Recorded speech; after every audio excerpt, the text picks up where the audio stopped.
GI 32, turn right heading 2905, descend to 3100, and establish on the localizer for runway 32 approach for Shanix 15 Delta. American 1132, Cancun ground, runway 12 right, taxi via Bravo 9er, Charlie, Charlie 9er. Swiss 18 Papa, contact Heathrow radar on 125.625. Swiss 18 Papa, Heathrow radar, expect the ILS runway 27 left approach into Heathrow. United 1832, heavy contact Los Angeles Center on 128.075. Los Angeles Center on 128.075, United 1832, heavy ECO. United 659, contact Springs Tower on 119.9er. Contacting Springs Tower on 119.9er, United 659. American 1206, contact Memphis Center on 133.125. Contact Vilnius Control on 132.63. We will do a VFR flight to the Brocken. We are northeast of Kassel, Köln. R66, Alpha Lima X-ray, not clear what you said. Say again. 7 Papa Delta, climb and maintain flight level 270. Fairbanks approach, November 017 Papa Delta, unable, flight level 270 exceeds the limitations of my aircraft. I've already requested flight level 150. Kansas City Center, FedEx 1358, heavy with you at flight level 340. FedEx 1358, Heavy Kansas City Center, good afternoon.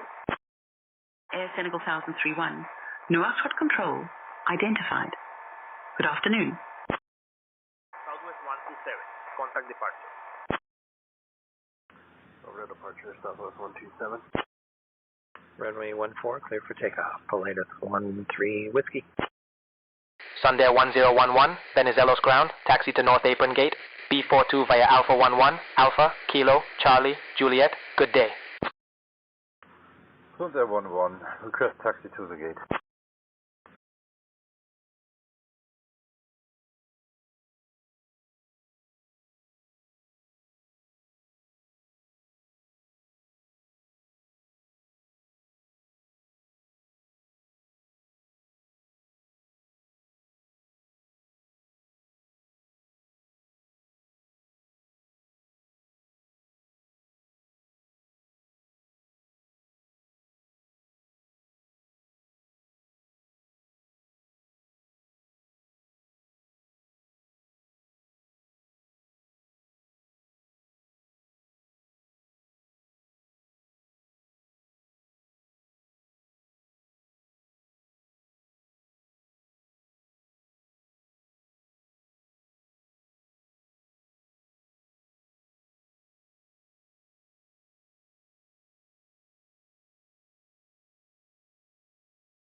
Unhappy New Year 2026.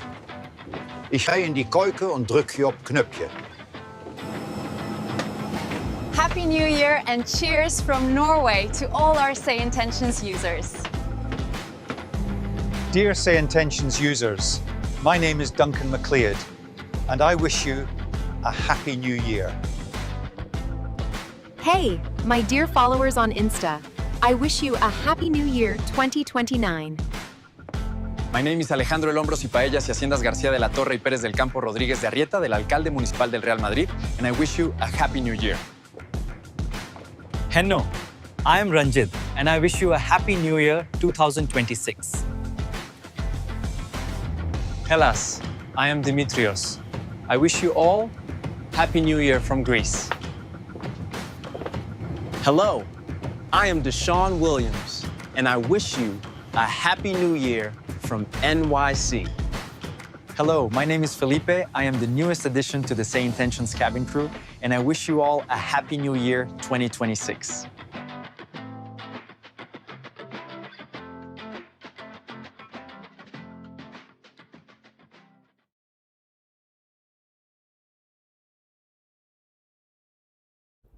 Let's see if we can get the camera in here. Let's see if we can get the audio going. I think we're ready to go. I'm excited to see you guys. It's been so long since we did anything like this, but I thought it's the new year. Like we got to get going here because we got stuff to talk about. So first of all, Happy New Year from me. For those who are joining Vectors to Final for the first time, my name is Brian. I'm the founder and the CEO of SayIntentions, but really everything that I'm about to show you today, everything we're going to be talking about today is the result of incredible amounts of hard work from the entire team here at SayIntentions. And as one of the things we're going to talk about, that team is growing like crazy here.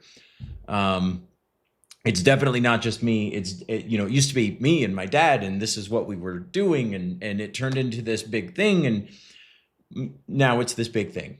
And we have an amazing team that sits behind everything I'm going to show you today. Happy New Year from me. Happy New Year from all of them. Thank you for joining to take a look at this, and thank you for caring about what we're doing. It means the world to me. It means the world to the team. To those who jump in and participate on our Discord, thank you for that too. I love hearing the feedback. Yes, sometimes we're in rapid fire mode, and sometimes our responses seem terse or short or anything like that. We don't intend it to be that way. We may be the only developer that I know that fixes bugs in real time based on chat conversations in Discord, and so sometimes we're in full on multitasking mode. And like I said, we genuinely love all of the feedback that we get and all of the comments that we get. And we fully recognize that, when people are participating in our Discord, it's because they're passionate about what we're doing. We love it too. We love everything that we're working on. And so again, from the bottom of my heart and from everybody on the team here at SayIntentions, thank you for being part of our community. Thank you for all that you do. This project would be nothing without you, and we're very grateful. We've got some great stuff to talk about today, and let me make sure I've got all the right buttons clicked on my computer here. Let's dive in. Because the first thing that I want to talk about, I really like to preface this, all the conversations that we have about SayIntentions. It's fun to talk about big new features and big things that we've accomplished and cool things that we can do that are sort of firsts in the flight sim community. But I think sometimes we get so caught up in talking about, some of those things that we forget to remind people about our core engineering focus. And because sometimes that we spend so much time talking about other things, I think people sometimes don't realize how much of our resources get spent on the core product. I hear this all the time. Oh, why are you launching a new feature with a commercial routes board when, ATC is still not perfect? And I'm like, we spend the vast majority of our resources working on air traffic control and traffic injection and sequencing. So, but the problem is there's only so many things we can say. There's only so many bug reports we can put in the change log that often are like one line where that detail gets forgotten, right? Because we'll make a big announcement and people don't realize that that big announcement was 3% of our resources for 3 days, right? Even though we're doing massive amounts of work on the core product and making sure that ATC is right and improving traffic injection, improving sequencing, all of these things that we know bring magic into your simulator, will announce something, and then it feels like the entire community comes down on us and says, why are you working on that? And it's like, first of all, that's not how software development works. You can't just put 100% of your people on one problem and then expect that problem to go away in 3 hours, right? Software sequencing or software development works by sequencing output. It works by making sure that we're not changing too many things at once and introducing instability. I'll put it very succinctly. The fastest way to tell me that you know nothing about software development is to complain about the way we do our software development. I'll just leave it at that. Second thing that I want to mention here before we start talking about 2025 and the amazing things that we've done in 2025 is this is a live Q&A. And what I mean by that is I want you to ask questions. I'm going to answer all the questions. There's nothing you can ask that I'm not willing to talk about, at least, on a surface level.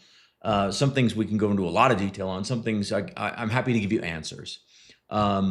People who've been in our community for a long time know that I'm an open book. We're extremely transparent about the things that we're working on and the things that are important to us and all of those things. So please ask your questions. And what's happening is as you ask them in the YouTube chat room, we've got members of our admin team, Jared actually in this case, hi Jared, is collecting your feedback, and he'll make sure that I get to those questions, okay? So ask them as we go along. I may answer them in real time. I may save them to the end, but I promise we're seeing the questions and we'll get to them. I want to start by talking about 2025, right? We're now, by the way, as of yesterday, happy birthday to SayIntentions. We're now 2 years old. It was as of yesterday, 2 years old to the day when we accepted our first dollar for the product. 2 years ago, we were VFR only. We were US only, and we were ATC only. We only had VFR, US, ATC. That was it. And we were $30 a month 2 years ago, right?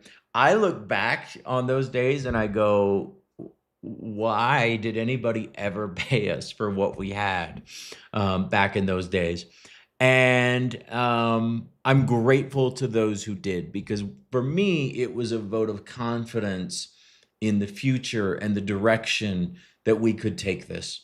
Thank you.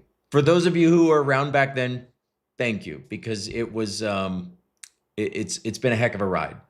So I'm going to move on here. Let's talk about not 2 years ago. I want to focus on just what we've been working on for the last 12 months. So buckle up, because this shocked me when I put this all together. All right, I couldn't fit it all onto a single slide. There's no way. So this is the first half of 2025. Back in January, we launched SkyOps, the entire, the SkyOps mission system, which included support for aerial firefighting.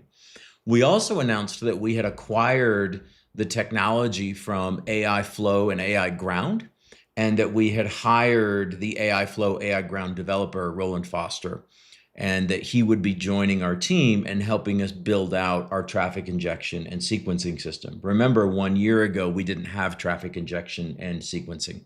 So very, very, very excited that I remember I was elated back in January, almost to the day today, that we had made that agreement and that Roland was joining our team and that we were going to really start getting serious about traffic injection and sequencing with him and that technology now acting as the core of that sequencing.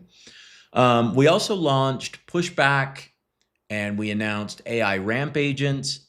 We launched flight line support. This was so that you could pick up like a pre-departure clearance via text message, just like you can in real life in some places. And we announced support for P3D5. Not bad for a month's work, right? That was January.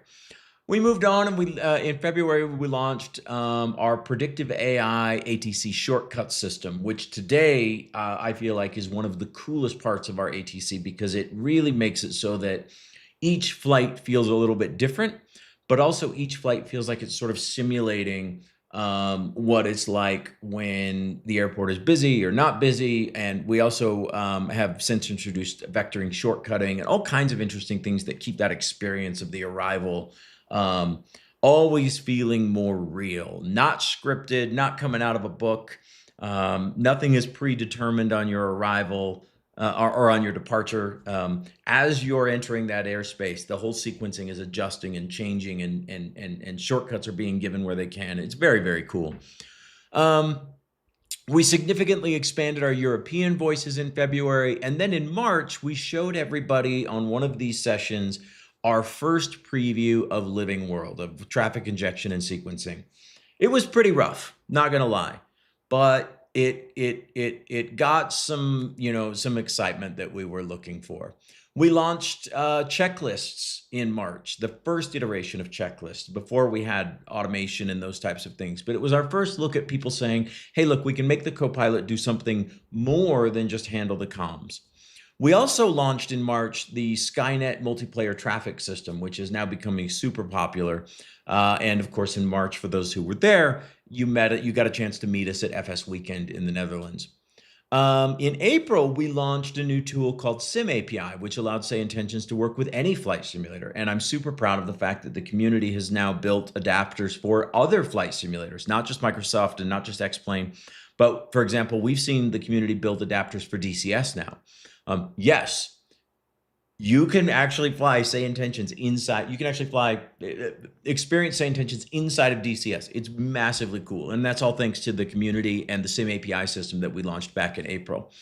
In May, we finally launched the Living World traffic injection and sequencing to partners. That was our big alpha launch, and partners got to start playing with it. And God bless our partners. It was very early. And you guys were great. We got wonderful feedback that was coming in fire hose format. But the team did such a wonderful job, I think, at taking that feedback and organizing it and really sort of saying, okay, wow, we got a lot of work to do here, and organizing it, right? It was very much in alpha state at that time. In June, many of you got to meet us at FS Expo. That was very exciting because it's also where we launched Pocket Sky, our first sort of iteration of the mobile app that we have. By the way, for those of you who are SayIntentions customers, if you're not using Pocket Sky, you're missing out on a huge part of the SayIntentions experience. This app has come a long way since its initial launch. Go get it, put it on your tablet. I think it's now an essential part of your flight bag. It's very, very, very cool, very powerful tool, and it's doing a lot of really interesting things for your flight planning and your comms management and all of those things that others are. Frankly, I don't know where else you get some of these tools. Also in July, you can see the pace of development here. We took traffic injection and sequencing out of alpha and we moved it to beta, where it still lives. It'll be beta for probably another year or two. But this was the first time that we really moved it so that it was available to everybody. And in July, we launched our first iteration of our developer API that we call Say As. So we sort of the first API command that developers could get in and bolt onto. And now they could sort of via API interact with our systems.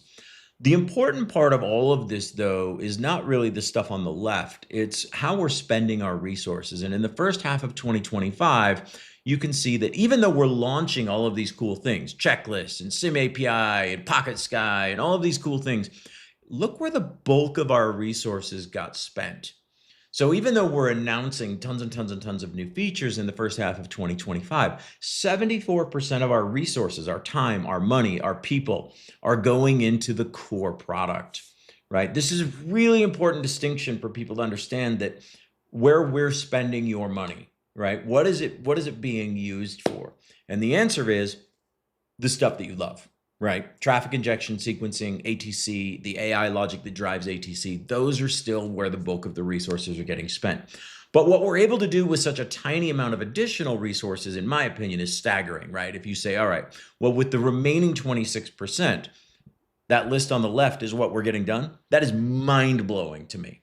And in the second half of 2025, we doubled down on all of this. You can see that actually 81% of our resources were now going into ATC and traffic injection. That's because traffic injection became such a big focus for us throughout the second half of 2025. But look at the word launched on the left here.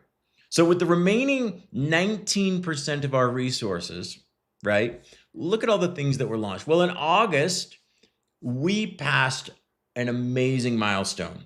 And I really want to take a second to talk about this. But in August of 2025, our data showed that we were now providing ATC services to more simultaneous flights, more simultaneous pilots than all of the human networks combined. We crossed that threshold in August. Today, it's not even close, right? We provide ATC services to more simultaneous pilots than all of the human networks combined by a wide margin today. Very cool. In August, we launched the ability to have finite control over your gate assignments, including the ability to manage your gate assignments via API.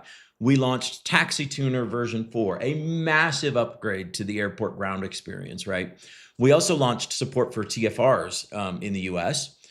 In September, we launched a massive upgrade to our checklist system where we actually said, all right, now not only can the Copilot help you with checklists, but checklists are now fully automated items that are fully integrated with your underlying aircraft systems. So if you want to watch your Copilot go through an engine startup checklist, it can, and it's flipping switches and doing all of the things associated with that engine startup, and it's customized to your specific aircraft. With Checklist V2, we also said crowdsourcing was a big part of this, where we wanted people to be able to build these fully automated checklists and then share them with the community. I'm super proud of Checklist V2 because not only can you take all of this aircraft automation and bake it in through a checklist flow, but now you can also ask the Copilot to manage those automated systems outside the context of a checklist. So for example, if your checklist contains gear down, you at any point in your flight, you can tell the Copilot, hey, can you lower the landing gear? And what it does is it goes and looks at the checklist sequencing and says, yes, I know how to do that, and then performs the task. Guys, AI is the only thing that can perform things like this, right? And the best part is you can speak to your Copilot in natural language, right? There's no commands or specific phrases that you have to use. It really has a very authentic feel to it.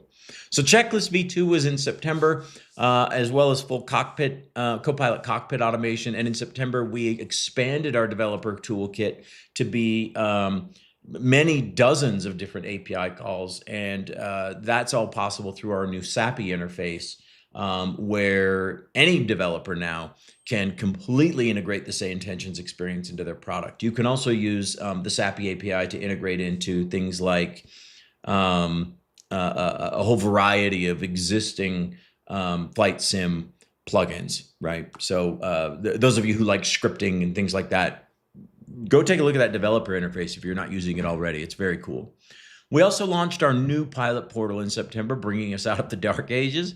In October, we launched support for the Jurassic World add-on, Virtual Airline Alliance. We launched our careers and our badge system, and we launched a world's first, which was GA and VFR traffic injection and sequencing. It's super cool at those smaller airports. It still needs a lot of work. Yes, it's still in beta. Yes, it still has problems. All of this stuff does. All of this stuff is a living organism that's constantly evolving, but wildly cool. A wonderful upgrade to the sim experience.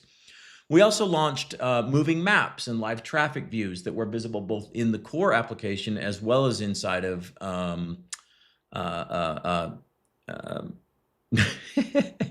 You wouldn't believe that I talk sometimes for a living, as well as inside of our mobile application.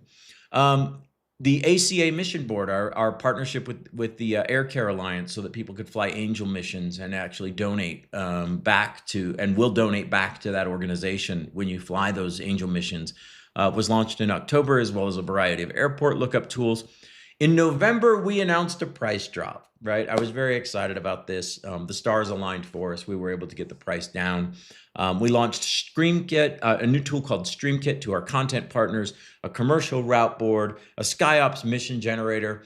We launched bidirectional support for VATSIM handoffs in December. We launched RAS in December, and we added CPDLC to Pocket Sky in December. Guys, come on, right? If I had a mic in my hand, I can't because it's bolted to my desk. If I had the mic in my hand, I would hold it up and drop it right now, because this is a staggering accomplishment, in my opinion, for any company. And again, all the credit goes to the entire SayIntentions team for pulling this off, because this is incredible what we've pulled off.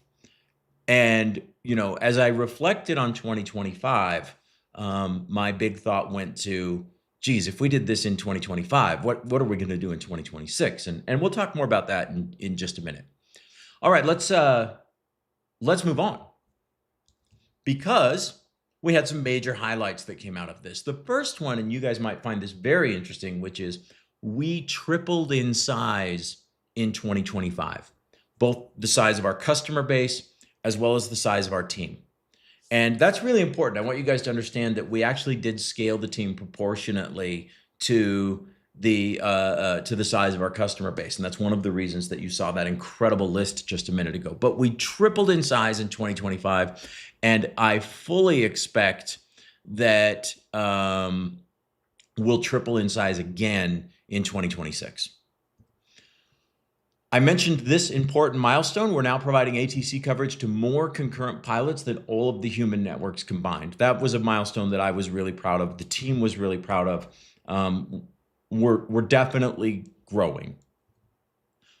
And as you just saw, we launched 32 major new features or capabilities while still maintaining our focus on the core product. Super excited about that accomplishment.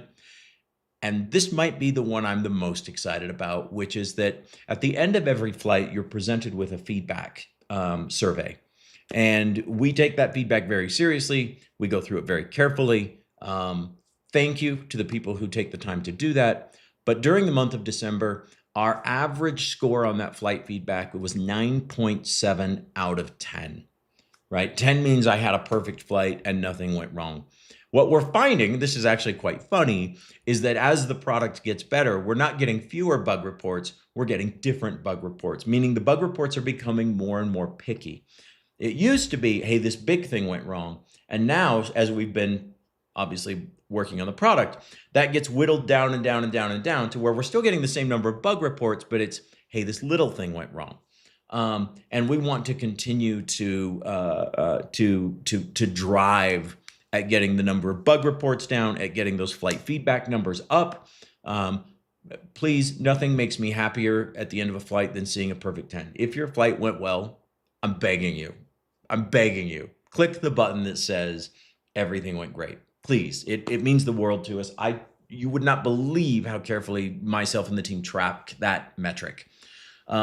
We have what is now, I think I can safely say, the most sophisticated set of debug tools in the entire flight sim community, where we now capture every detail of every flight at every microsecond. And when you submit a bug report or a feedback, we can, with a few mouse clicks, drill right in on the issue, and we can fix it faster than ever before. So thank you for all of that. And for those of you who fill it out and give us detailed comments and really take the time, thank you for that as well. This is how we improve. This is how we get better, is by constantly focusing on this stuff. I want you to know, again, I want to reiterate, we hyper fixate on these scores. We hyper fixate on the feedback. And if you want to ruin Brian's day, just saying, give us a low score for something really silly that happened. I'm laughing because, like, I'll give you an example. This is quite funny. This morning, somebody got taxi instructions to a gate. It was actually a real world gate. It just wasn't in their scenery. So they were told to go to a gate that wasn't in their scenery, even though it's there in the real world. And they rated their flight because of that, because of the horrible thing that happened at the end. They rated their flight a 2 out of 10. And when we get those in, it actually sort of sets off alarms on our side. We're like, oh my gosh, did we break something? And so we go digging and we're like, what happened? Where did the low score come from? And all these. And then when we were like, you gotta be kidding me. Anyway, I'm just giving you a taste of what it's like to be a developer in the land of SayIntentions some days. Yeah, Melanie, my wife is in the YouTube chat room right now as I'm describing how we hyperfixate on this stuff. She goes, can confirm. So if you want to ruin my day, that's the fastest way to do it, or the day of any of our developers where we're like, what? Oh my gosh, we got a horrible score on that. So yeah, so anyway, there you go. Let's move on. I'm gonna back to, hang on. Is there questions I should address right now, team? Anything urgent? I may save most of the questions till the end. Yeah, we'll save them to the end. So I'm gonna move forward here. Oh, Jared says yes, there are questions I should answer right now.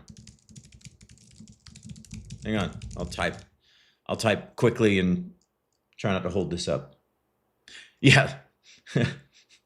Sven says Brian's beating us up when we're below 9.7. That is true. If that average drops below a 9.7, it's an absolute fire alarm inside of SayIntentions. So okay, I just saw yes. I'm gonna move on. Yeah, because I'm now reading the feedback. Yeah, so old biker says regional accents are a fantastic capability. Every so often we get a very old-fashioned metallic AI voice. Can you explain a bit more about regional accents and where this is going? Sure, we'll take a break here and I'll talk about that. I should save that one to the end. Actually, I'm going to save that one to the end, if that's okay. Let's move on. I want to talk about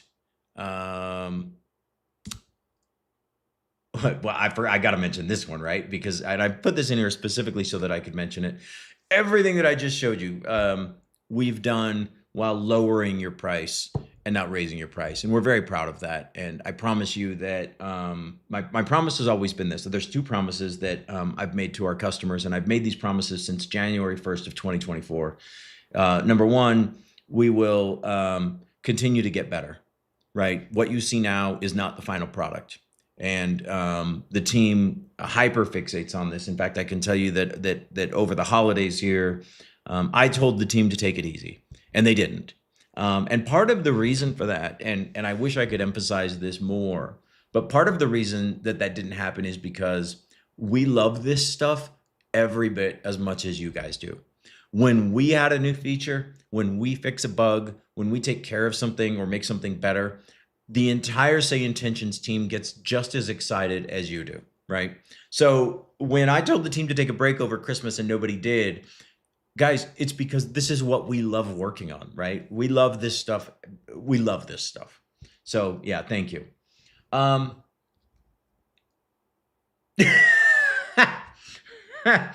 so sorry. I have to read this comment. As a potential buyer, I have questions about the pricing. The models have changed frequently since you launched. How do you intend to keep the pricing stable going forward? Well, when we launched, we were $30 for everything that we had. And then 6 months later, we dropped the price to $20 for everything that we had. And today, we're now $19 for everything that we have. So there you go. Yes, the price has changed. The price has changed. It's gotten cheaper, and we've added more. That's the best I can tell you. How do we intend to keep the pricing stable? Well, as the pricing of this stuff continues to go down, we'll continue to pass those savings on to you. So that's the answer. We're super proud of the fact that we continue to give people more and more and more and more and more for their money. And we'll continue to do that. And we're very proud of the fact that we've been able to drop the price We did have a small scare there where it looked like we were going to have to raise the price, and I'm really proud of the fact that we didn't. So or that it didn't have to stick is the best way to put it. So let's move on here. Some more interesting stats for you. By the way, we added this to the pilot portal, so you can actually log into your pilot portal. On the left-hand menu, you're going to see the a zillion choices now. That used to be like 6 choices. Now there's like a zillion. One of them is statistics, and there's more than just this on there. And anyway, you can see things like most popular airline, most common aircraft, most popular flight sims, and the geographic breakdown. There's a few here that I think are kind of interesting to call out. One, Lufthansa as the most popular airline. We love our Germans. Man, you guys are the most passionate flight simmers I've ever seen in my life. So thank you so much. With Lufthansa being the most popular airline, it says it all. Most common aircraft. This one's really interesting. The Phoenix A320, by a wide margin, is the winner. It sounds like you guys like airplanes that are simple to fly. Nothing wrong with that. And the most popular flight sims. We're starting to see. It was interesting because at the end of 2025, I'm sorry, at the end of 2024. So 1 year ago, that 2024 and 2020 number there were split roughly 50-50. So we're seeing that more and more flight simmers are shifting to Flight Sim 2024, and you can see the numbers there. It's if you just take 2024 versus 2020, it's now about 80-20. Like I said, a year ago it was about 50-50. X-Plane is hanging on though, and by the way, I have confirmed this with some of our other flight sim developer partners that we have. The market share of X-Plane is eroding. Don't shoot the messenger. It is what it is. The numbers that we're seeing in terms of the mix between X-Plane and Microsoft Flight Simulator are roughly consistent. In fact, very consistent with what the rest of the flight sim community is seeing.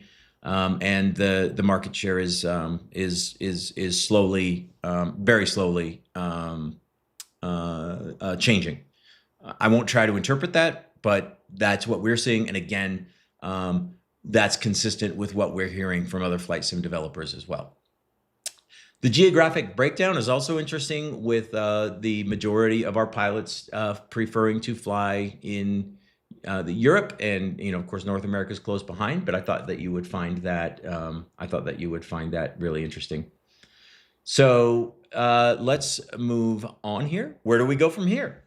So let's talk about the future, because this part is, I think, what everybody's here to hear. Nobody wants to hear where we were. Everybody wants to hear where we're going.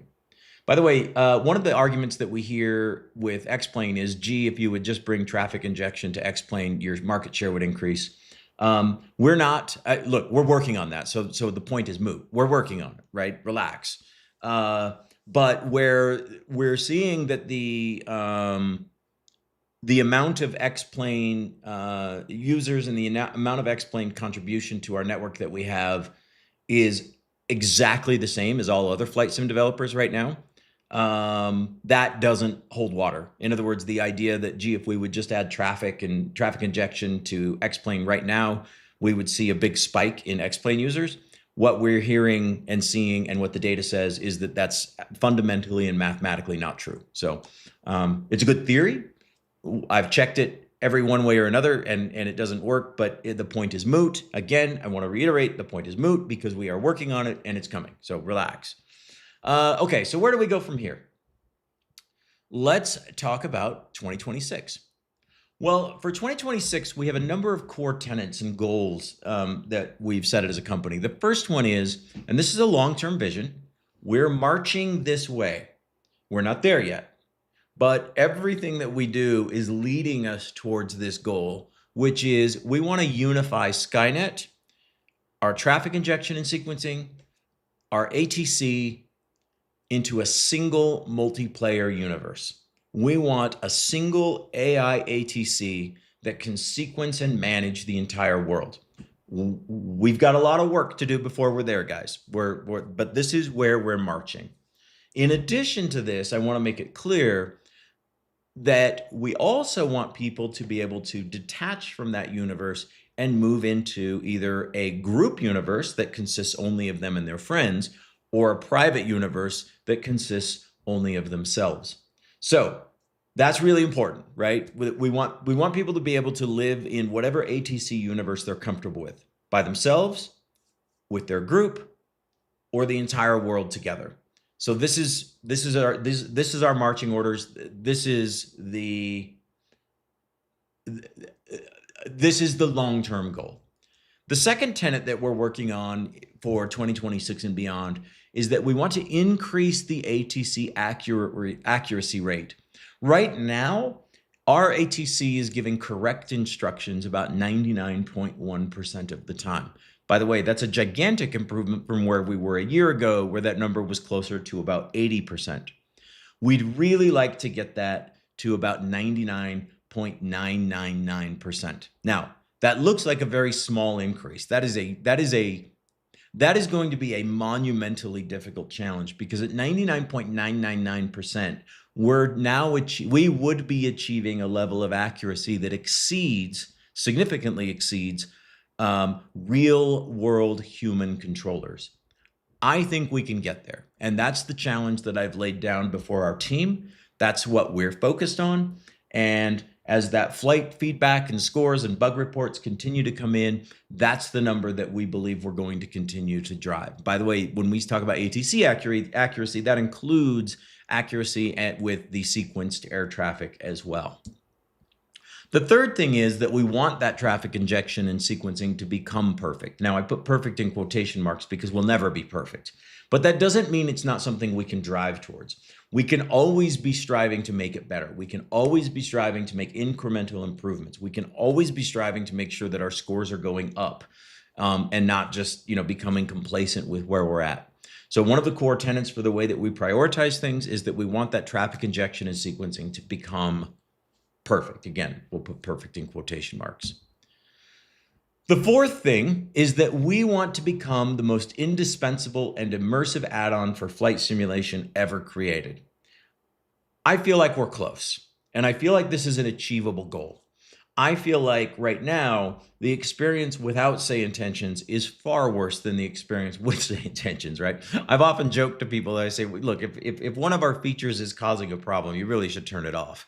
But we want to be in a situation where for all of our features, all the time, the simulation is better with it on than it is with it off. I feel like we're very close to the goal of people being able to say, look, the hobby is unrecognizable without SayIntentions, right? And yes, we still have work to do. Yes, we're not perfect, but we're getting there, right? And this is something that I really want to drive towards. And then finally, the fifth goal is that we're making sure that we're upgrading our ecosystem to the upcoming generation of AI capabilities. Right now, I feel like we're well-tuned and well-deployed on the current generation of AI capabilities. But I'm telling you right now, there's a whole new generation of AI and AI capabilities that is right on the cusp of being ready for mass market adoption. And I want to make sure that we're ready to bolt that stuff into our platform as soon as it becomes economically and technologically viable. All right? Let me give you an example of that. I want you guys to hear this. So this is one example of many. Our AI voices are obviously one category of about 10 different areas where we're using true AI, whether predictive AI or generative AI or something like that, to enhance your flight simulation experience. This is, again, one tiny example, but I wanted you guys to hear, what does the next generation of this stuff sound like? So these Gen 3 AI voices are like, oh, they're so good. Give this a listen. I want you to hear what this sounds like. Here you go. American 1355 Kennedy ground, pushback and engine start approved, tail northeast. Lufthansa cargo 14 heavy Miami Sour, roger, continue ILS runway 9er approach. Frontier flight 466, contact departure on 120.8. Delta 035 heavy, climb and maintain flight level 260. Guys, if you can tell the difference between that and a real human, you are far better than I am, because in my opinion, that is indistinguishable from what you hear on live ATC. Those voices are AI generated. Check this out. Here's another example. Delta 518 Heavy, NorCal approach, climb and maintain flight level 260. Exit at 357 Las Vegas Tower, runway 26 right, wind 070 at 5. I'll nav Wood Depot for takeoff. Delta 1702 Boston Center, good afternoon. Yeah. Now, we can take it one step further with these new voices. We can add emotion directly into these Gen 3 voices. All right? I want you to hear this, because in this one, we've told the controller to sound slightly amused. Now, again, the AI can drive the emotion. The AI can decide the emotion, but making that emotion sort of manifest itself as part of the voice output is incredibly difficult. And it's impossible with the Gen 2 AI voices, but with Gen 3, listen to this. Southwest 3175, read back correct. Contact ground on 121.1 when ready. I don't know if you Delta just... 1022, read back correct. Contact ground on 127.925. American 302, Los Angeles Tower. Winds 220 at 6, runway 24 right, cleared to land. American 786 Heavy, contact ground on 121.8. I don't know if that's pulling it out. I'm going to play this again. What I want you to hear, this is really important, is that this guy is in a really good mood. He's having a good day, right? Now remember, we can do this with any voice. We can make the controller sound frustrated, angry, terse, but this guy is having a good day. Listen to this again. Southwest 3175, read back correct. Contact ground on 121.1 when ready. Delta 1022, read back correct. Contact ground on 127.925. American 302, Los Angeles Tower. Winds 220 at 6, runway 24 right, cleared to land. American 786 Heavy, contact ground on 121.8. Guys, this is the Gen 3 of these voices. We're working on it. They're not ready yet. There's some real fundamental challenges with the Gen 3 voices as they are right now, but we're very, very, very close on these. So I just wanted to give you a small taste. I picked one thing that we could zero in on and say, guys, this next generation of AI technology is going to blow your minds, because it's already blowing our minds. So looking forward to this. The great thing about this use of AI voices is nobody's losing their jobs as a result. Nothing nefarious is going on here. All we're doing is taking something that we've already all been doing and just really making it so much better. I can't think of a better use for AI technology than the SayIntentions use case, the SayIntentions platform, than what we're doing with it now. We have one more thing for you, right? This wouldn't be a Vectors to Final if we didn't get back to our roots and launch something new while we're all talking. Please, please, please remember where the vast majority of our resources go to.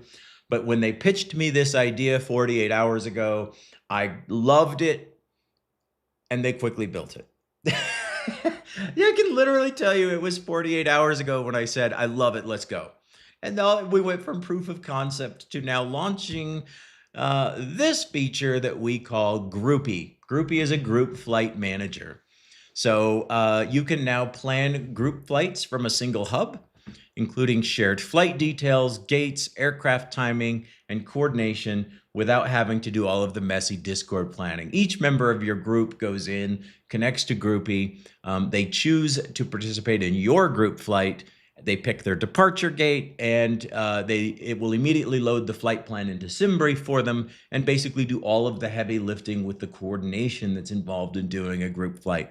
Zero friction Skynet integration. In fact, once you join a group flight, you don't need to change any of your Skynet settings. We automatically set the system up so that you're now inside the group flight. You can see each other and you can hear each other, and you're all in a synchronized environment.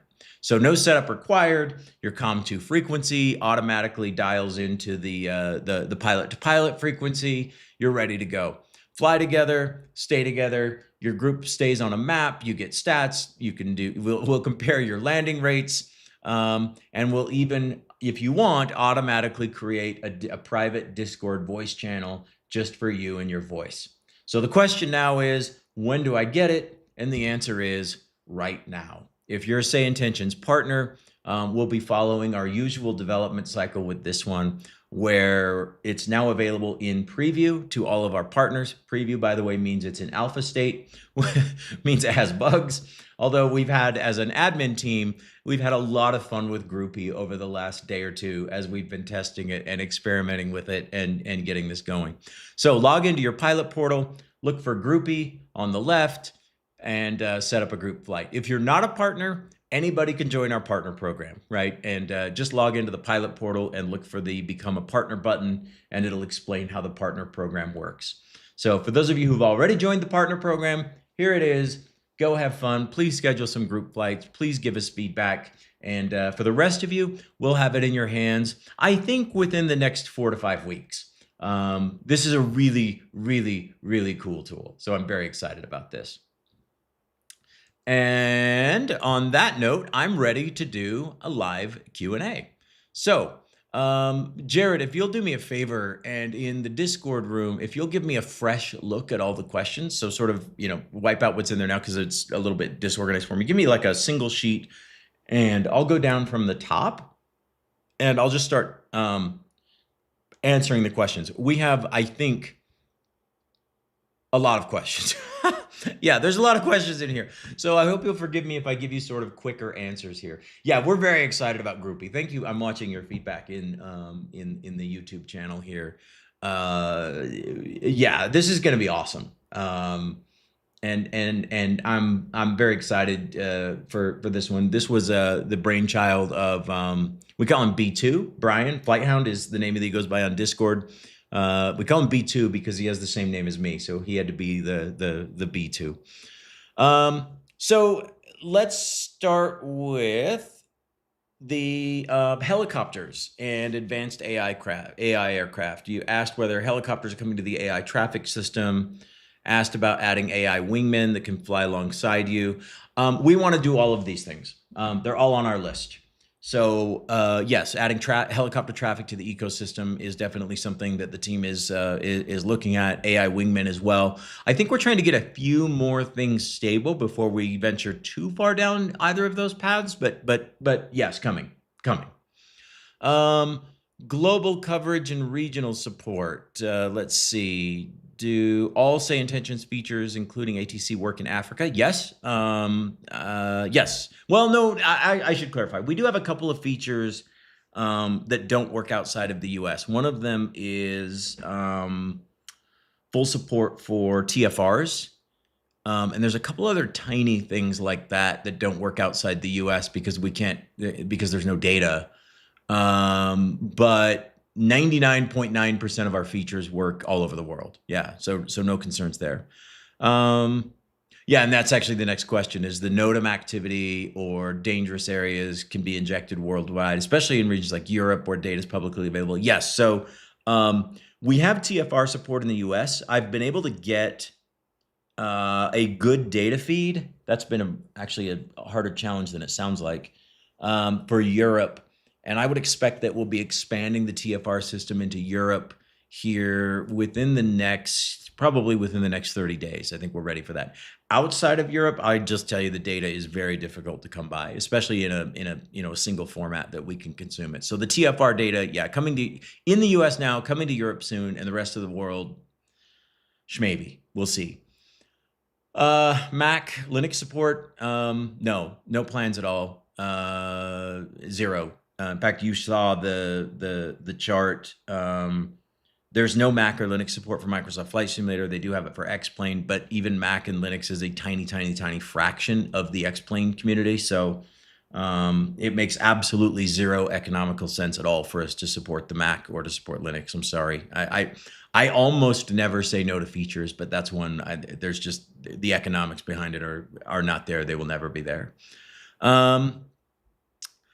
Let's see, what distance can other airliners be seen from the cockpit? This is actually a Microsoft Flight Simulator limitation.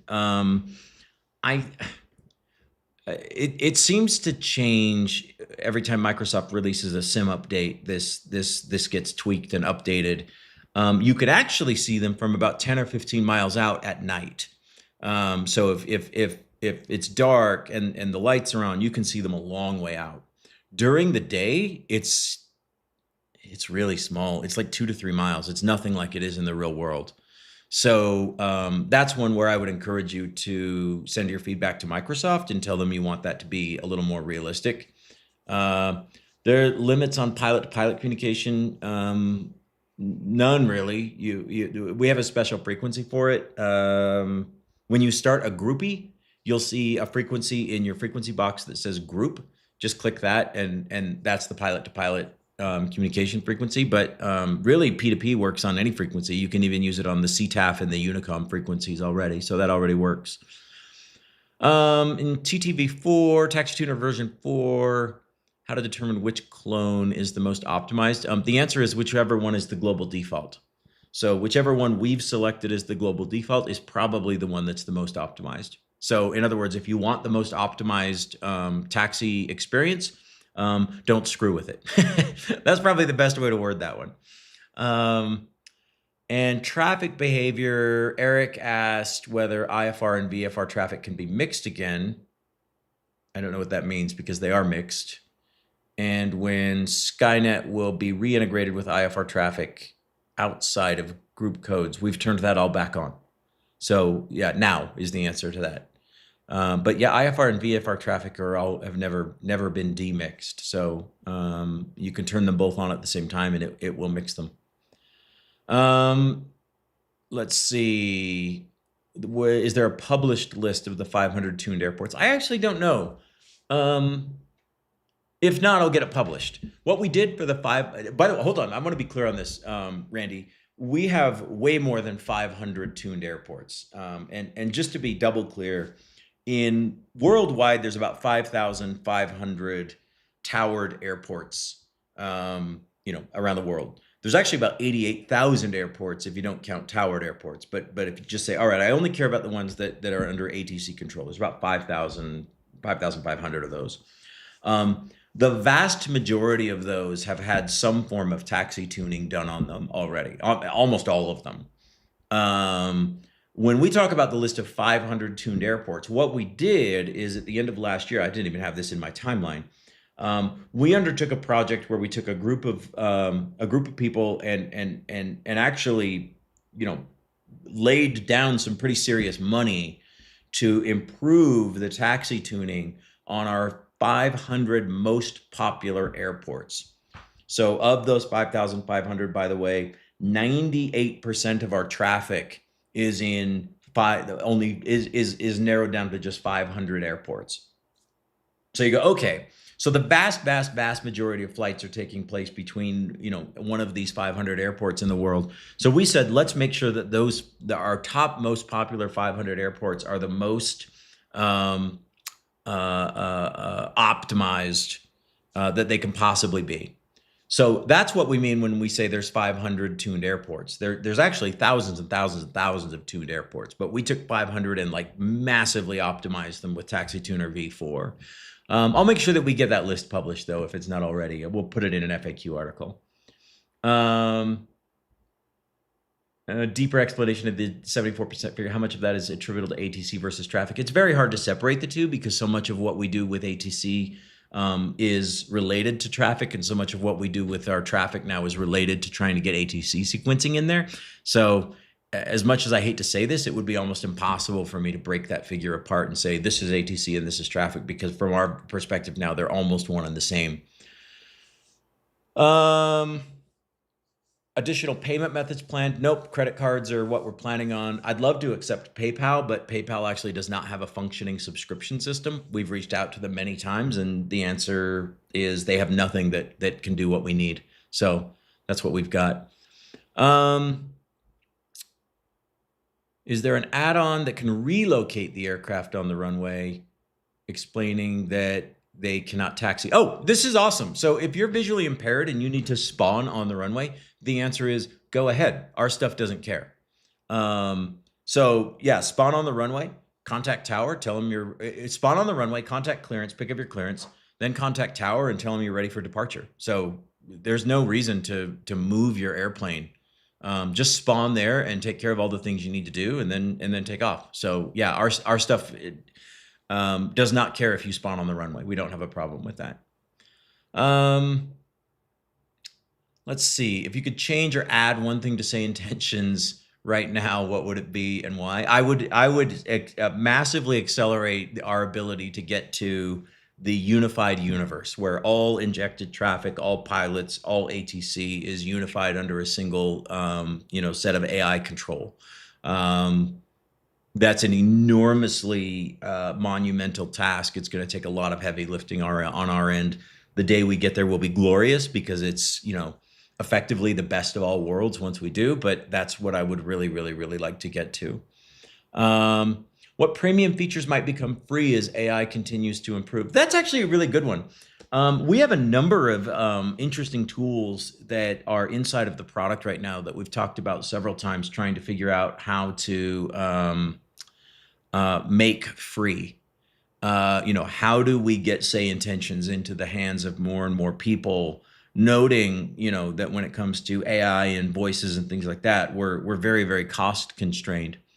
But one of the things that we're working on, and I hope to be able to announce very soon, is a free tier of SayIntentions where, we'll release, I think we're thinking of calling it SayIntentions Community or something, but tools like Groupie that I just showed you would theoretically, again, we're still looking into all of this, would theoretically be free.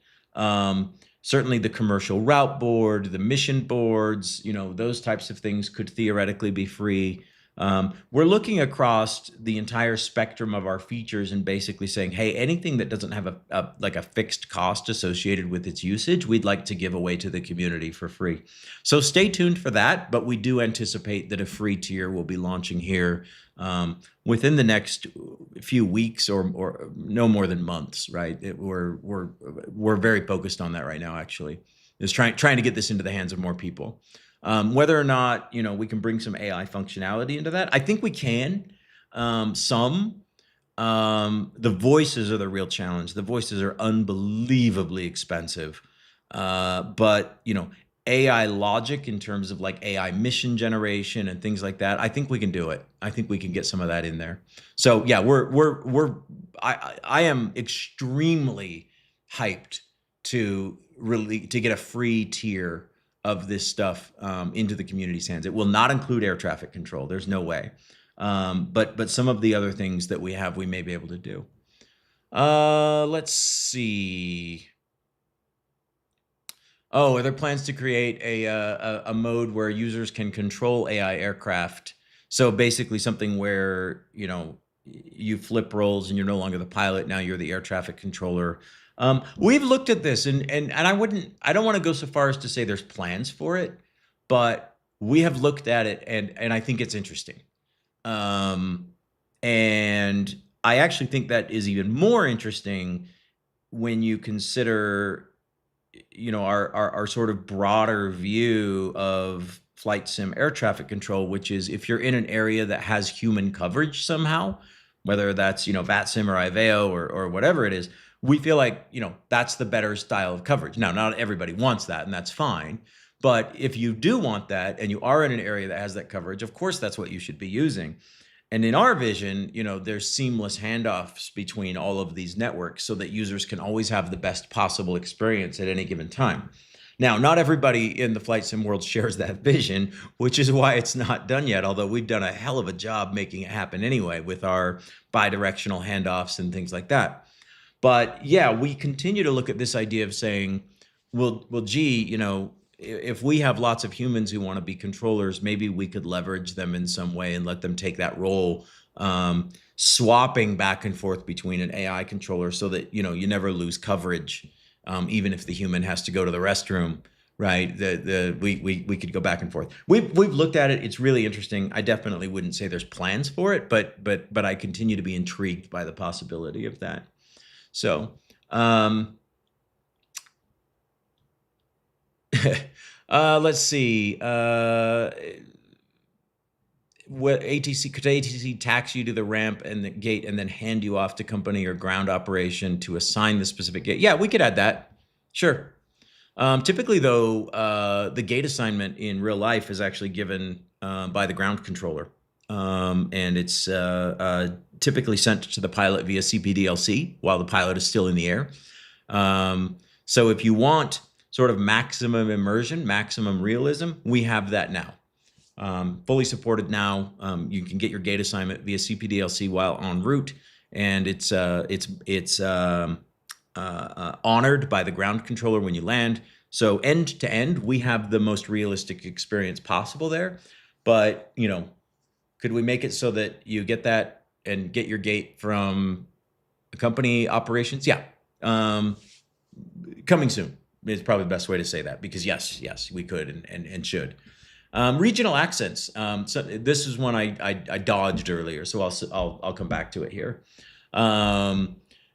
It says, while the accents are impressive, sometimes they're old-fashioned or metallic AI voices. Where are we heading long-term? The answer is, please report those. Please open a bug report about those crappy voices, and we'll get them replaced. We have lots and lots and lots of voices now. While we don't always have full, good, regional coverage for the thousands of accents that are out there, I also hate those metallic AI robotic sounding voices. And when you find them, please report them so we can get that crap off of there. That's the best way I can put it. I'm on your side, man. Click the bug report button, explain that it's a voice quality issue, and we will get those voices replaced. It's that simple. You don't have to live with it. Will runway assignments become more refined in the future, factoring time of day, weather, additional variables? First of all, yes, our runway assignments factor in weather. One of the top complaints that we get is, why did ATC assign me a runway when I'll have a 4 or a 5 knot tailwind? And the answer is because that's how it works in real life. Large airports do not shift their operational direction until there are sustained winds over about 7 to 10 knots. And when that starts happening at about the 7 to 10 knot level, that's when they'll shift the operational direction of the airport. We model that with precision. And so, yes, just like in real life, you might sometimes get a runway assignment where you're either landing or taking off with a tailwind. That's how it works in the real world. That's one of the workloads of a pilot, is being able to manage that scenario and making sure that the tolerances are still within what your aircraft can handle. If they're not, then just like in real life, you would ask to divert. You would never ask an airport to shift their entire operational direction just so that you don't have to land with a 4 knot tailwind. That's not how it works in real life. That's not how it works on VATSIM. That's not how it works on Aveo. And that's not how it works on SayIntentions.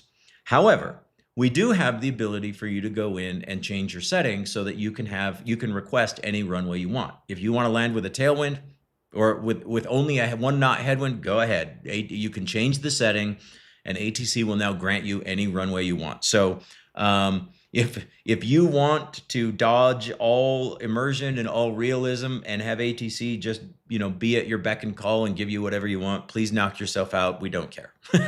That's the beauty of living inside of your own universe with this stuff. But yes, we already factor in weather and lots of additional variables. The next question that we get all the time, and again, I want to make this clear, is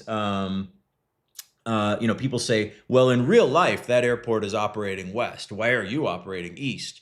And the answer is usually because we're about to shift the direction and haven't yet. And the only way we could make them match perfectly is if we could somehow figure out how to get the towers to call us and give us about a 45-minute heads up before they shift their operational direction, right? That way we could start resequencing the inbound traffic. By the way, this is the same reason that VATSIM and Aveo use their own ATIS and use their own runway assignments. There are many times when those networks don't match real-world operations either, because when the direction shifts, it takes almost an hour to resequence all the inbound traffic to the new direction. That's why they won't change direction for a 1 knot change in wind, right? So yes, there are times when our operational directions don't match real life. Yes, there are times when you're going to land with a tailwind. Yes, there are times when things aren't going to go exactly the way you wanted. Guys, welcome to aviation. This is how it works. But again, we feel like we're bringing the best of both worlds because we allow you to go into your settings and turn off those realism settings, right? If you're an inexperienced pilot, if you're a beginner and you're not capable of handling sort of those kinds of dynamic changes, or you don't like listening to the ATIS on arrival and those kinds of things, please feel free to go turn that stuff off. We love it. So hopefully that helps cover some of that. Can you fly with Groupie in the same cockpit as 2 people? So the answer today is no, although I will tell you that shared cockpit is a feature that we're looking at very closely. So stay tuned on that one. Yeah, shared cockpit. Does Groupie cover VFR flights as well? Yes, absolutely. Do all the VFR flying in Groupie that you want. As a partner, can I invite someone who isn't a partner to a Groupie flight? Not yet. But remember, Groupie is only going to be in alpha partner preview for like a month, and then it'll be available to all of our customers. In Groupie flights, are there any restrictions on P2P on COM2? Nope. Just, the polite thing to do is to use a dedicated P2P frequency. And again, if you're in a group flight, you should see the word group in that frequency list, and you can click it and it'll tune a frequency that we've set aside for that. Normally in the US, they use 123.45, but it turns out we can't make that like a global P2P frequency because it's not globally P2P. Sometimes ATC uses that outside the US. Is Skynet comms real time now, or does it have delays? So this is part of that vision I have of bringing all of everything into one universe, and that would include real time comms. We're not there yet. So for now, you'll continue to have those comms delays, but please know that that's rapidly becoming one of our top priorities to solve. Boy, these questions just keep coming in. Here we go. Yeah, we talked about runway assignments appear opposite of wind direction. Yup. Welcome to real life aviation. And if you do see situations where, you're seeing traffic. By the way, if you decide to override the settings and say, well, I want ATC to give me any runway I want, don't be surprised if traffic is landing at you head on, because we can't, again, it takes about 45 minutes to resequence an airport. So if you say, well, I want runway 35, not runway 17, and you click the button to force ATC to let you have it, you're probably going to be taking off into departing or arriving traffic. Whatever, you already ruined your immersion, so what difference does it make? We're coming up with solutions to some of that, but for now, it's pretty low on my priority list. Excessive VFR clearances on controlled frequencies. I have not seen that in my world. By the way, VFR does use controlled frequencies in real life, so I don't know what that would be all about. If you really do feel like it's excessive, please feel free to open a bug report and we'll take a look. Any plans for ATC to actively correct pilot mistakes? Yes, we do this already. Enforce missed or skipped calls? Yes, we do this already. In fact, if you go to settings and you go to the experimental tab, you can turn on things like strict readback enforcement. We don't enforce everything yet. And where we provide enforcement is where we have high confidence that the ATC is always right. Where we don't provide enforcement is when we have reasonably low confidence that the ATC is going to always be right. You can imagine the frustration if ATC is forcing you to do something that it got wrong. So yes, we have enforcement. Yes, we have readback enforcement. We got all this stuff in there. We are steadily adding to the list of areas where enforcement is on. And for readback and comms enforcement, that's just a setting. That setting can become very frustrating to people who have thick accents and maybe we're not understanding them correctly. It does add about a half-second delay to the AI response times because we have to bring in an extra layer of AI to ensure that the readback was compliant. We cannot and do not use just keyword enforcement because that's not how real-world ATC enforces it either, right? There's 1,000 ways to word a readback. all of them technically correct. And there's 1,000 ways to word it that are technically wrong as well. So it does take an AI layer to get that correct. But you can turn it on or off. So that's a great one. Oh my goodness, the questions keep coming. Does smaller X-Plane market share mean X-Plane support could stop in the future? Probably not. I doubt it. I like X-Plane. I'm personally a fan of X-Plane. And that is part of your insurance policy, that we don't have any plans to discontinue X-Plane support anytime in the future. Could we allow the community to build their own Mac Linux client while still requiring an account? No. That would require that we open up our entire communication API to the public and support it. And the answer is no, because the amount of, because again, economically speaking, it makes no sense for us to spend even 1 second of our time trying to make that work. Is FSLTL real world traffic injection planned or possible? No, because the stuff that FSLTL is injecting is not under our control, and therefore not something we can do. So we could, there's a whole FAQ article on this, but one of the questions we get is, well, why can't you just use the ADS-B data to put all the real planes in all the right places? And the answer is because they're not under our control. And we don't know what ATC has planned for those airplanes. So suddenly, even though they're real world airplanes, they're doing something that is unknown to us, and they're effectively Nordo. So if you want to create a really crappy experience for everyone really fast, start injecting a bunch of airplanes where we don't know their intention. We don't know, we're not talking to them, and they're not responding to us. The second problem with injecting ADS-B data into the simulator is that at a busy airport, those airplanes are already very tightly sequenced. And so suddenly our ATC has to somehow sequence you with those airplanes, even though we can't control those airplanes. So while it looks like a really cool feature request on the surface, as soon as you start tearing apart and go, okay, what would that take? It rapidly becomes impossible. So. Does traffic injection have a significant FPS impact? It has an FPS impact because you're adding 3D objects into your simulator, but in our experience, ours has the least FPS impact of any injector out there, hands down, undebatable, and I think our community would back me on that. Can CTAF AI aircraft talk on CTAF? The answer is yes. I'm surprised how many people haven't used our product. But that's okay. That's all right. We talked about 2026. Yes, Pocket Sky's got lots more features coming. We're very excited about the future of Pocket Sky. Pocket Sky terrain avoidance is always on our list. If you do happen to get vectored into a mountain, please open a ticket so that we can take a look at that. We have solutions for that. We just need the reports. If that happened to you, open a ticket. We will fix it. It's very simple. When will Gen 3 voices be available for non-partner use? No idea. Absolutely no idea. The technology is not ready yet.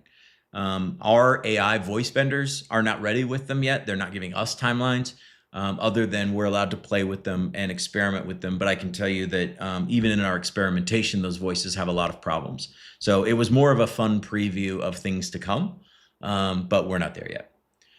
Can the controller voices be limited to ATC only and not used for AI traffic pilots? Yes, we already do this.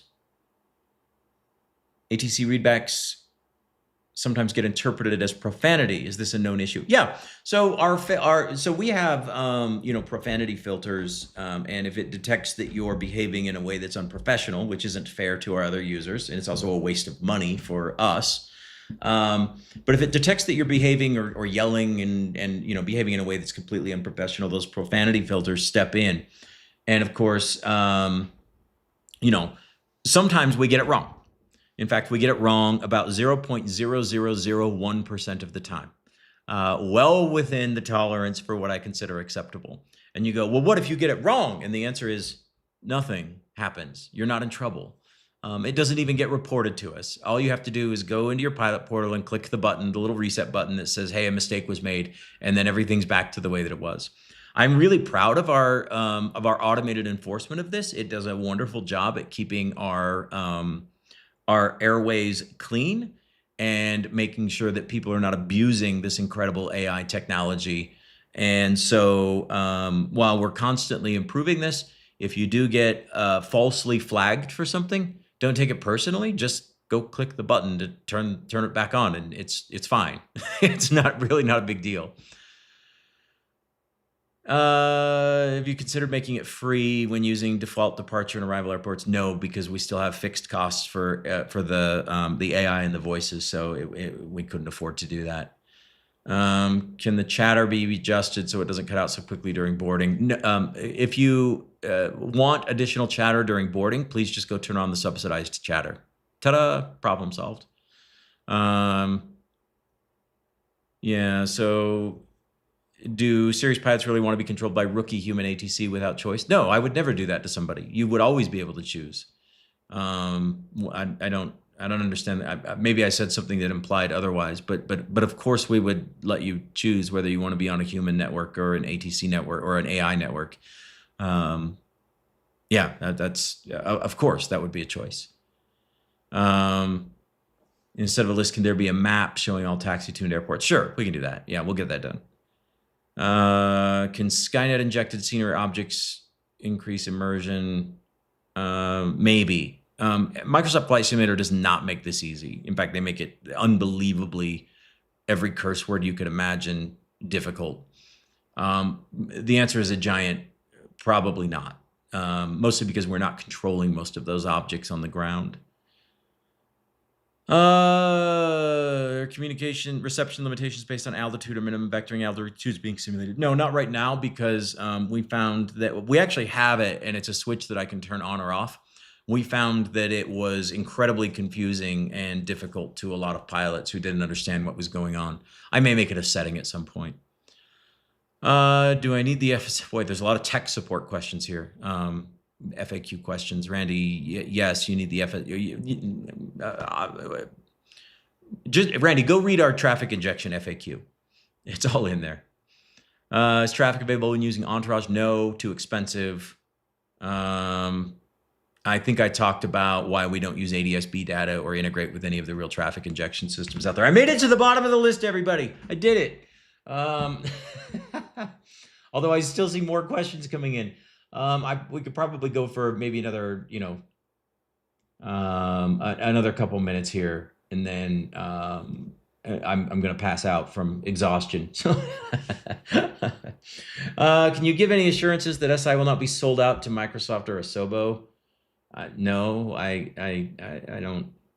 We have no communication with Microsoft or Asobo right now. That's probably the best I can give you. Or die from big company development. No. I mean, I hope that doesn't happen to us. Give you assurances. The good news is, if we ever do something you don't like, you can cancel your subscription and move on. So, that's a funny question. Is it possible to see the squawk in the pilot portal under flight tracker? Sure. In fact, I think 7700 is already a thing on there. Rookie human ATC, yeah. Oh, I got it now. I'm sorry. Okay, yeah, I got it now. It was a joke. Yes, I got you. Apologies. Yes, I get the joke now. It is funny. Okay. Merging co-pilot and instructor functions. Yeah, we can. So this is an interesting question, because this comes up sometimes where people say, well, why do I need multiple intercom positions? Why can't my co-pilot also be the mentor, also be the tour guide? It's an interesting limitation with the current AI technology, where one of the reasons we separate them is to limit the contextual awareness scope for each one. And that way, when you send an incoming request into the Copilot, we know it's a Copilot request, and we can give you a much higher likelihood of getting a higher quality answer. The broader the capability of the AI persona, the less likely you are to get a high quality answer, because now I have to figure out the early intent. I have to figure out, which category to bucket it into. And we can do all of that. And largely we do some of that with ATC, but all of it comes at the expense of slowing down the response time, sometimes significantly. So right now we've landed on what I think is the right sweet spot, but in the future, yeah, I'd love to merge those all into one position as the AI technology gets both smarter and faster. Okay, make the feedback tag flash to get your attention. Yeah, we could do that, I think. Would you consider a lifetime payment option for those about to enter retirement? I've thought about it, and I'm worried that it would be the fastest way to bankrupt us. So, yes, I have considered it. And every time I run the math in my head, I'm like, oh man, that sounds like a terrible idea because I think all of you guys would buy it. So, um, yeah, it would be awesome. I agree. I'm just terrified that every single one of you would buy it and we would be in big trouble. So, all right, guys, I'm going to wrap it up there. I hope that this has been good for you. I hope it's been helpful for you.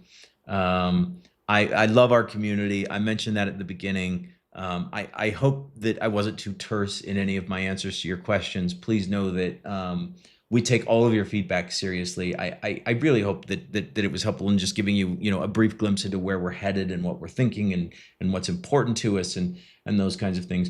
We love you guys. Thank you for all that you've done for us. Thank you for all you do for our team. Thank you for being a member of the community. Thank you for participating. Thank you for filling out the flight feedback. Thank you, and thank you some more. I love interacting with you guys on Discord. I know sometimes it may not feel that way, but I genuinely do. And please never interpret a short answer from me as a terse answer. Short usually just means I'm busy and working and have 10,000 things going on in other windows, but I still want to talk to you. So thank you again. I hope we get to do this again soon. Please enjoy Groupie. And we love you guys. And yes, we're very excited to meet you guys at both FS Weekend and FS Expo. We will have team members at FS Weekend. I will not personally be there, but other team members will. You can meet iFred, and you can meet Typical Dutchy. You'll maybe be able to meet Jared there. But at FS Expo, I believe we're going to have the entire team, which I don't think has ever happened for us to have the entire team in one location at once. So if you can make it to FS Expo, we'd really love to have you. Yes, I'm off for a burger. I'm hungry. Thank you, everybody. We really appreciate you, and we will catch you next time.